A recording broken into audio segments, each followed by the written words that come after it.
आपको तो पता ही होगा कि अभी G20 समिट चल रहा है। G20 में पता है आपको एक एंकर भी मौजूद है, ये लेडी एंकर, और इसका नाम है गीता, और ये एक AI एंकर है, यानी आर्टिफिशियल इंटेलिजेंस। और इसकी सबसे खास बात ये है कि आप इससे जो भी पूछोगे उसका जवाब आपको ये देगी तुरंत। अगर आप इसको इंडिया के बारे में लास्ट 5000 सालों में जो घटा है भारत में, उसके बारे में कुछ भी पूछोगे तो ये आपको उसका जवाब देगी। यानी आर्टिफिशियल इंटेलिजेंस का भी इस्तेमाल हमें G20 में दिख रहा है। आजकल आपने देखा होगा कि बहुत सारे न्यूज मीडिया आउटलेट्स AI का इस्तेमाल करते हैं, और AI का जो यूज है वो दिन ब दिन बढ़ते जा रहा है। ये मोदी ने ये कहा है कि G20 समिट हर तरह से सब देशों की ग्रोथ में मदद करेगी और विश्व शांति कायम करेगी, ऐसा कहना है। और G20 में आपको दुनिया के अलग अलग मिनिस्टर्स दिख जाएंगे, चाहे वो जापान हो, चाहे ब्रिटेन हो, चाहे US हो। G20 का फायदा भारत और US के ट्रेड में भी मिला है, क्योंकि बहुत सारी टैरिफ्स जो कि लग रही थी इंडियन प्रोडक्ट पे, जो कि US एक्सपोर्ट होती है, उसको हटा दिया गया।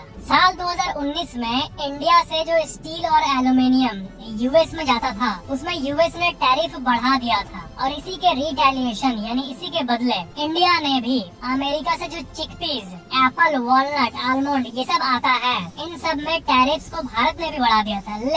लेकिन जो बाइडेन G20 में आ रहे हैं, और क्योंकि अब देश और क्लोज होने वाले हैं, और इसलिए इसके लिए इंडिया ने जो एडिशनल ड्यूटीज था वॉलनट, आलमंड ये सब चीजों में, वो सबको फाइनली हटा दिया है। और क्योंकि ये मीटिंग होने वाला था, तो जून महीने में ही US ने ऑलरेडी हटा दिया था स्टील और एल्यूमिनियम में टैरिफ, तो भारत ने भी अपना काम कर दिया। दोनों देश खुश और दोनों देश दोस्त।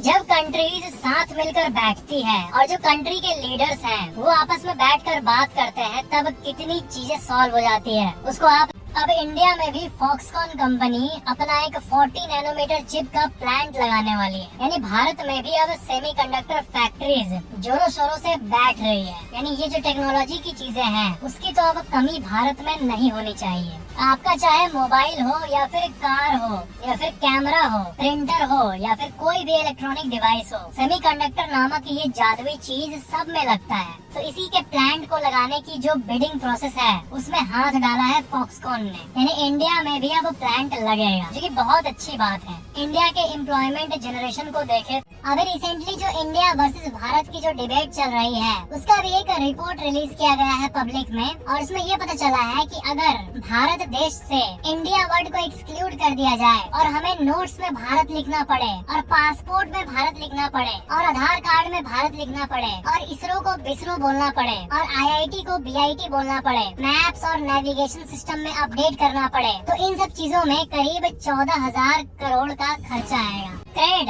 जो अपने आप में एक यूनिकॉर्न कंपनी है, उसके जो फाउंडर है कुणाल शाह, उन्होंने ये कहा है कि हमें यूनिकॉर्न्स को वर्शिप करना बंद कर देना चाहिए, क्योंकि वैल्यूएशन और प्रॉफिट बहुत अलग अलग चीजें होती है। कोई भी कंपनी अगर अपने आप को यूनिकॉर्न कहे तो इसका मतलब उसका वैल्यूएशन तो पहुंच गया है 8,000 करोड़ रुपए, और उसमें पैसा का इनफ्लो और आउटफ्लो दोनों ज्यादा है, यानी जो टर्नओवर है वो बहुत ज्यादा है। लेकिन घर में जितना पैसा आता है और जितना एक्सपेंस होता है और जो बचता है प्रॉफिट, जो कि एंजॉय करने के लिए होता है, यानी जिसे प्रॉफिट कहते हैं, वो कोई कंपनी कितना बचा पा रही है अपने जेब में, ये उसके टैलेंट को दिखाता है। तो वैल्यूएशन और प्रॉफिट डिफरेंट होता है। तो जो हाई प्रॉफिट कंपनीज है, यानी हाई प्रॉफिटेबल कंपनीज है, उनको हमें पूछना चाहिए, न कि सो कॉल्ड यूनिकॉर्न्स को। आपको पता है कि साल 2019 में 7 यूनिकॉर्न्स इंडिया में बने थे, यानी ऐसी कंपनी जिसका वैल्यूएशन $1 बिलियन यानी 8,000 करोड़ रुपए से भी ज्यादा हो, उसका जो भाव है वैल्यूएशन।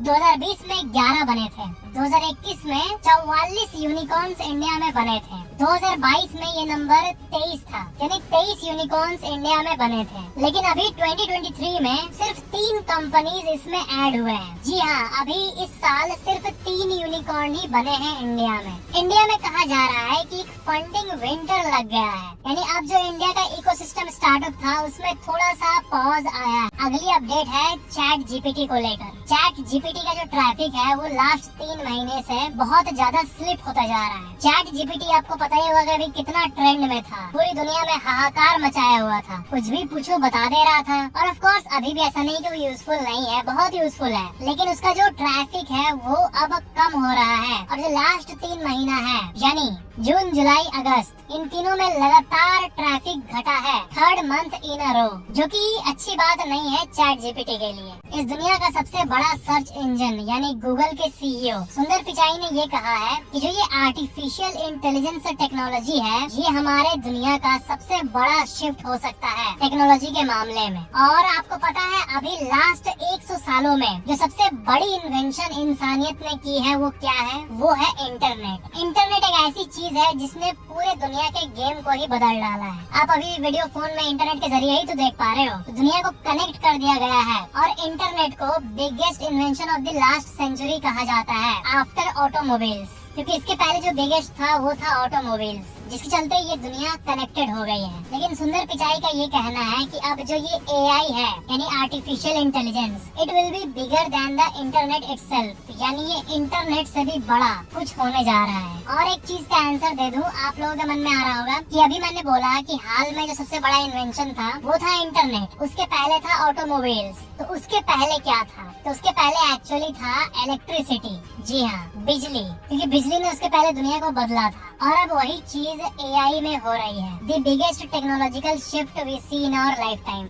अगली अपडेट आ रही है बिहार से। क्या है कि पास्ट में ऐसी कई रिपोर्ट्स आई है कि बिहार के जो जेल्स हैं, वहाँ से भी कई कैदी ऑपरेट करते थे जेल के अंदर से ही। जेल में फोन अलाउड नहीं है, फिर भी वो छुपा कर फोन से अंदर से ही गैंग्स ऑपरेट करती थी, और ये वहाँ की सरकार के लिए बहुत बड़ी चैलेंज थी। तो अब अपडेट ये आ रही है कि बिहार के जेल्स के चारों तरफ जैमर लगा दिया जाएगा। जैमर जो है ये टेक्नोलॉजी एक्चुअली में जब लगती है कहीं, तब वो फोन और टावर के बीच में जो कनेक्शन होता है उसको डिसरप्ट कर देता है। अगर जेल के चारों तरफ जैमर लग जाए तो वो फोन कनेक्ट हो ही नहीं पाएगा। तो अपडेट ये आ रही है कि क्योंकि जैमर लगा दिया जाएगा, तब फोन अंदर कहीं भी हो वो कनेक्ट नहीं हो पाएगा। इस सिस्टम का नाम दिया गया है हार्मोनियस कॉल ब्लॉकिंग सिस्टम यानी HCBS, और ये अभी फिलहाल 15 बड़े बड़े जेल्स में लगाए जा रहे हैं ताकि बाहर का कम्युनिकेशन पॉसिबल ना हो पाए। और बाकी जो पीरियोडिक इंस्पेक्शन है, कुछ दिनों में जांच करना, ये तो होता ही है। इतने टाइम के बाद कोरोना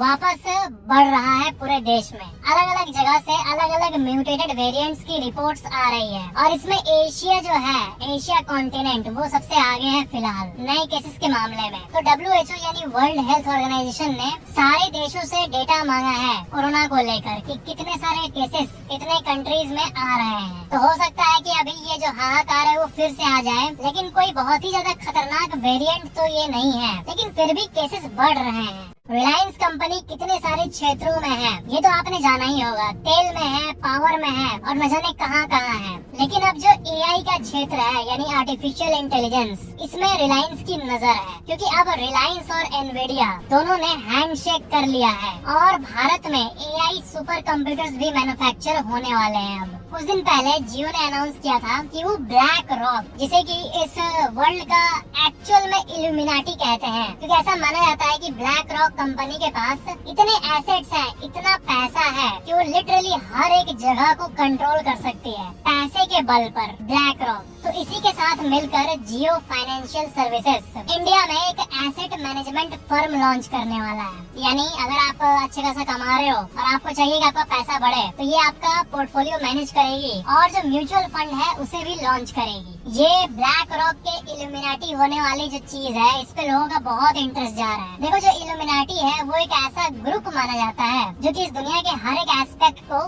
डायरेक्टली या इनडायरेक्टली कंट्रोल करता है, और जिसके बारे में हमें आम इंसानों को नहीं पता। अब इस दुनिया पे किसी को कंट्रोल चाहिए तो क्या वो चीज है जो कि रियलिस्टिकली बिना कोई सुपर पावर्स वगैरह के आपको इस दुनिया को कंट्रोल करने में मदद करे? तो ऐसी चीज ऑफ कोर्स पैसा ही है वो चीज। अब ब्लैक रॉक के पास इतना पैसा है, इसलिए इसको एक्चुअल वर्ल्ड का इल्यूमिनाटी कहा जाता है। अच्छा है अपना जो जियो है वो इसके साथ टाई अप कर रहा है ताकि इससे भारत को भी कुछ फायदा हो और एडिशनल एम्प्लॉयमेंट जनरेट। अभी चाइना में नए नियम के हिसाब से वहाँ के जो सरकारी एम्प्लॉय है वो आईफोन यूज नहीं कर सकते, क्योंकि आईफोन का एप्पल एक अमेरिकन कंपनी है। तो इसके बाद ये रिपोर्ट्स आ रही है कि 5% तक चाइना में एप्पल आईफोन के सेल्स डाउन हो सकते हैं, 5%। तो बात ये है कि मान लो कि 100 आईफोन चाइना में बिक रहे थे, लेकिन अब इस नियम के बाद करीब 95 आईफोन चाइना में बिकेंगे। तो ये एक्चुअली में उतना असर नहीं डाल रहा है, सिर्फ 5% डाल रहा है, क्योंकि हर कोई तो सरकारी एम्प्लॉय थोड़ी ना होता है, गवर्नमेंट एम्प्लॉय हर इंसान थोड़ी ना होता है। तो यही कारण है कि सिर्फ 5% तक ही बिक्री घट सकती है।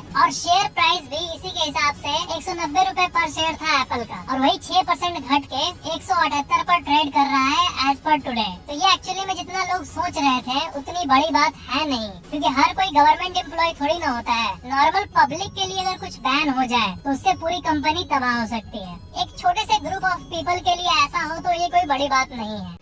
हिमाचल प्रदेश में अभी का जो कंडीशन है वो सही में बहुत खराब हो चुका है, क्योंकि अभी तक ऑलमोस्ट 400 रोड्स टूट चुके हैं। कई नेशनल लेवल के हाईवे यानी NH नेशनल हाईवे टूट चुके हैं और वहाँ के लोकल रोड्स भी टूट चुके हैं। इसकी काउंटिंग आया है 400, यानी 400 रोड्स टूट चुके हैं। और जो डेथ टोल है वो भी 240 के आसपास है। 240 लोग अभी तक मारे गए हैं और लगभग 40 लोगों की मिसिंग रिपोर्ट भी दर्ज है। और आपको पता है 2500 से भी ज्यादा घर डिस्ट्रॉय हो चुके हैं वहाँ के अभी एक्सट्रीम वेदर के चलते। सोचो किसी का एक घर अगर किसी नेचुरल कैलामिटी के चलते डिस्ट्रॉय हो जाए तो कितना दुख लगेगा। वहाँ पर 2500 ऐसे घर हैं जिसके अंदर इतने सालों का इतिहास है और वो एक सेकंड में जस्ट ये वेदर कंडीशंस के चलते टूट गया। नुकसान तो करीब 9000 घरों को हुआ है, लेकिन उसमें से 2500 घर कम्प्लीटली डिस्ट्रॉय हो चुका है। करीब 8100 करोड़ का लॉस हिमाचल में अभी तक हो चुका है। इसलिए मेरा एक पर्सनल ओपिनियन है कि हम इतने सारे इंश्योरेंसेस लेते हैं, लेकिन अगर आपका घर हिली एरिया में है या फिर किसी डिजास्टर प्रोन एरिया में है, यानी जहाँ पर नेचुरल कैलामिटी बहुत जल्दी आ जाती है, तो आपको होम इंश्योरेंस लेके रखना चाहिए। इसके बारे में बहुत कम ही लोग को पता है। होम इंश्योरेंस एक्चुअली में बहुत सस्ता होता है। मैं यहाँ पर किसी भी कंपनी का नाम नहीं लूंगा, ऑफ कोर्स